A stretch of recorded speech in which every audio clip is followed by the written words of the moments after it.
Hello, hello guys. It's my first video, and it's going to be about my experience applying to 30 different colleges and what I've learned through it.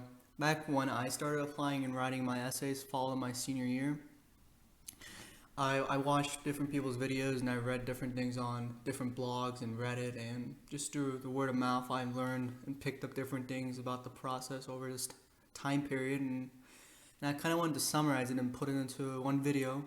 And I want this video to, I guess, serve as knowledge and motivation to the people who don't have the best stats. Coming out of high school, I really wasn't the best student. To be frankly honest, I've actually had multiple classes that I failed, and my test scores weren't even they were okay, but they weren't the best. And many times when we hear about college admissions and the information about college admissions that is spread online, it caters to students who are more on the top 1% tile for, SAT scores and G.P.As. And, I'm not a part of that. I'm pretty sure 99% of you guys aren't. So this video is going to be for us.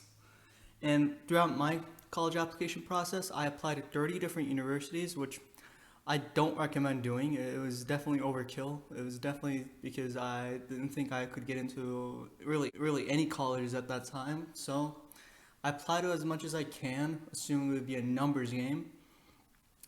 And I have the list right here that I'm going to go over for you guys. I applied to college as a civil engineer. I applied to Arizona State University, which I was accepted to. University of Arizona, which I was accepted to. Michigan State University, accepted. New York University, I was rejected. Temple University, I was accepted. Purdue, which I applied early application, I was rejected. Boulder, I was accepted. UConn, I was rejected. UConn is the University of Connecticut. University of Miami, I applied early action. This was actually for a while my dream school. And I was rejected, but I was offered transfer admission. I applied to University of South Carolina. Columbia, I was accepted. San Jose State, which is in California, where I'm from, I was accepted. Cal Poly Pomona, I was waitlisted. Embry-Riddle, I was accepted with a big scholarship. Rutgers, I was accepted. FSU, Florida State, I was rejected. And for food science, I applied to Penn State, food science was my second major I had in mind. I really just wanted to work for companies like Pepsi and Nestle and, create cool flavors, and I thought it'd be a pretty sweet idea. So I applied to a few schools as food science, and those were Penn State University. I was accepted. It was actually a pretty nice little handwritten letter from them, which I was actually pretty shocked about. I'm not gonna lie. This came pretty early in my application process. Penn State was kind of a surprise because they tend to accept kids with very high GPAs, and that definitely wasn't the case for me, which I'll get to in a few minutes about my stats.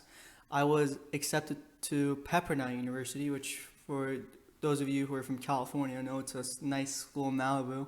It is pretty expensive, and it was actually very hard to get into this year. I think the acceptance rate was under 20%, and for somebody who's failed multiple classes and got a 28 on the ACT, I was really shocked when I got in. And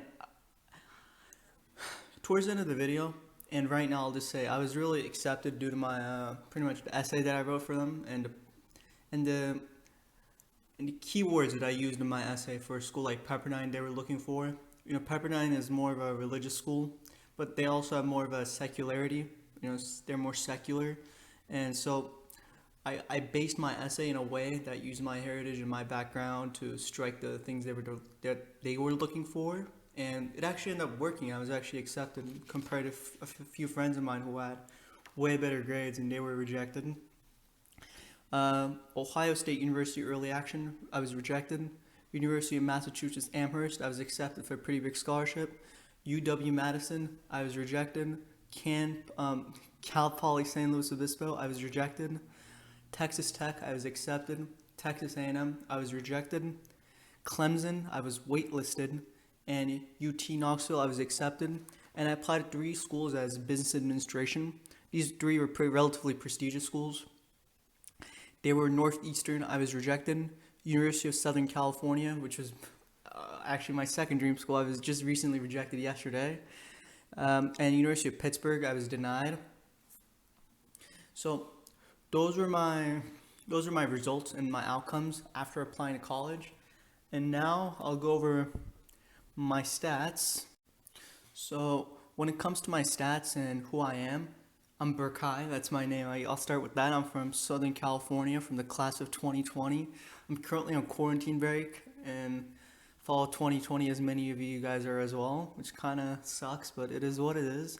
My GPA coming out when I applied, it was a 3.29 unweighted and a 3.51 weighted. I had a big downfall my sophomore year. I just wasn't feeling school during that time, and I ended up failing a history and a math class, which just tanked my GPA. I really wrote my essays about that, which I'll get to later, but it was a big growing phase for me. My ACT was a 28. I got a 28 on English, 29 on reading, 32 on science, and I think a 24, 25 on math. 24, I think, 24 on math. My extracurriculars, which some of you guys may be wondering, wasn't actually anything amazing. You know, I don't have a big athletic history. However, I am a pretty passionate, community serviceman. I guess I've had multiple volunteering experiences when it comes to helping our environment, and I've also had multiple overseas volunteering experiences. This is a very touchy topic for most people. I think extracurriculars, most people may think is like either a make it or break it. In my opinion, when it comes to extracurriculars, it's not the quantity of extracurriculars that you have, because let's face it, they're just people that are going to be smarter than us. At any given time, there's going to be somebody who just is going to have an Olympic medal and 50 extracurriculars. You don't need to have 5,000 extracurriculars. You just need to have 4 or 5 really good ones. You don't need to get it right 1,000 times. You just need to get it right a few times. Because you need to, in your essays, show colleges that you have a unique personality, not particularly a smart one that is just unique, one that makes you you. I think so many people have read about these cookie clutter cliche essays about maybe baking cookies or just, I went through this, I struggled, and making their essays. Like, I could have wrote my essay and made it a pity war, how much I went through and how much I struggled with this, that. But that's not what I made my essay about. When it came to making my essays and when it was time to write them, I made sure I concluded the essay on a good note and saying how I developed from that, how it changed me as a person, and how my past 3.5 and now before when I get to college, years of high school, changed me as a person. You have to understand, college admissions officers, as much as they may want to say, we take every application into account, it's not the case. They read thousands of essays over and over. If it's a school like UCLA, you're going to be competing against 110K people, like 20 people to read your essays at a maximum. And do you seriously think your essay about, just copying and pasting what you see from the internet is going to stick out? It won't. You need to think outside the box. Take your time, start from the summer, which is what I did. Start from the summer, especially if you have better stats than me, which I'm pretty sure some of you will. You want to take your time and you want to show colleges that you are passionate about what you want to do. And just to clarify, my exact grades were A's and B's. I had a bunch of C's. I had exactly 2 F's and a D. Majority of my bad grades did come from my sophomore year. Pretty much everything else was all A's and B's. Okay, as a finishing touch for this video, I want to give 3 different pieces of advice that I would give to any junior that's applying to college, or even the earlier you're watching this better, really anybody that's entering high school or is already beginning high school. I really have 3 different pieces of advice to set yourself up for success, not only in the college admissions process, but just in your own mental health and in your life after college. And the first thing I would recommend is know what your goals are. If your goal is to work on laying pipes on a construction site and you want to be a plumber, you don't even necessarily have to go to college. You just need to get your plumber's license, work as an apprentice for a plumber, and you can make a good amount of money doing that. I think we have been tricked as a society to believe that we need to go to college to be successful, or we need to go to a specific college to be successful. And I think that's just not true. Success is only what you define it to be. Obviously, for each one of us, that's going to be different. But let's say your goal is to be a civil engineer, right? Like that was my goal, and that is still my goal. You would want to look at, Bureau of Labor Statistics. It's on BLS's website. You would like to look at, where do civil engineers get jobs? What is their starting salary? How much debt would I have to go into to finish the college that I want to go to, which is the financials. You need to look over that, file your FAFSA and all that good stuff.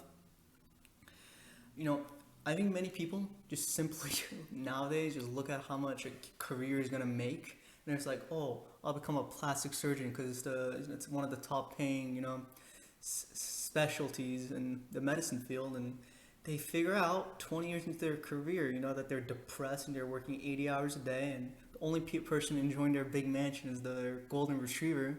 They're not really going to be satisfied with life. You want to live a life that's just, at the end of the day, satisfying for you, because you really do only live life once, and that doesn't mean you live life for one day. It just means at the end of life, you truly want to be satisfied every single day that you live. And you don't want to just keep on living for tomorrow. You want to live today, you want to live tomorrow, and you want to live the day after. And with that, I would like to come to my second point, which is, don't bite what you can't chew. This is the reason why I got chewed up my sophomore year.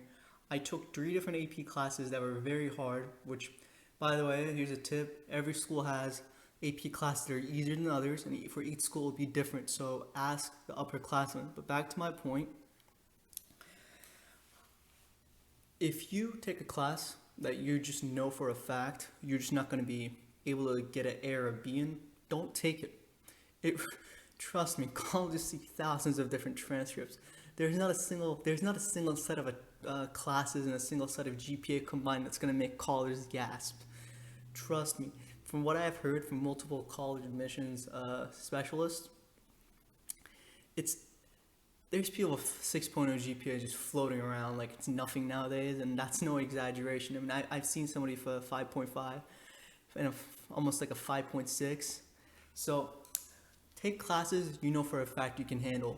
It's really important to make sure you get A's in many classes you can. From what I've seen, it's not the people with, now that I'm seeing my friend get into college, it was the majority of the people that killed it in the classes that they were taking that I've seen getting to great schools like UCLA. I have a really good friend. I got into USC and Berkeley. I had one kid from my school got into MIT, and it's important to only bite what you can chew. Lastly, stay true to yourself. Like, what is your goal in life? I kind of connected to the first point. Like, what do you want to do? Do you really want to become a lawyer? Is that what you want, or is that what your parents want you to do? You got to be able to, I guess at a young age, you're just not going to know. I mean, most average kid in college switches their major 3 times. I'm even questioning my major. So try to look up online interviews of people that are doing your specific career. There's a bunch of different resources that are available to us. So it's not the lack of information. You just got to go out there and look for it. And that's it. That's really just it. And I'd like to say thank you for watching my video and giving my video a chance. It's my first time really getting into editing, so I hope to post more content on my YouTube channel. And now that I have more time, obviously it'll be a lot more easier for me to do so. So stay true to yourself. Have a blessed day, and I hope you guys do great. And I know you guys will do great.